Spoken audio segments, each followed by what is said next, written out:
আসসালামু আলাইকুম। আরও একটি নতুন ব্লগ নিয়ে আপনাদের সঙ্গে চলে আসলাম।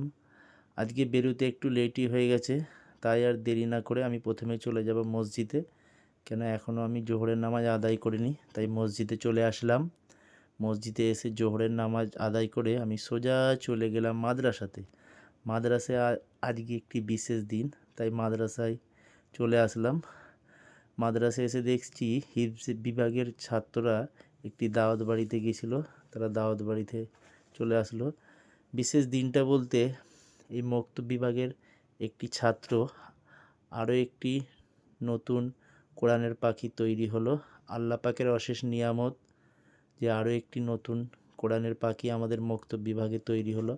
আপনারা বেশি বেশি করে দোয়া করবেন। যাই হোক, তারই আনন্দে বা খুশিতে সকলকে মিষ্টি মুখ করানো হচ্ছে। প্রথমে মক্তব বিভাগের বাচ্চাদের মিষ্টি মুখ করানো হচ্ছে। প্রতিটা বাচ্চাটা খুব খুশি, তারা মনে মনে ভাবছে এরকম দিন যেন প্রত্যেক দিন আসে। আর আমরা চাই মাদ্রাসায় মক্তব বিভাগের প্রত্যেক দিনই একটি নতুন কোরআনের পাখি তৈরি হোক। আপনারা বেশি বেশি করে দোয়া করবেন।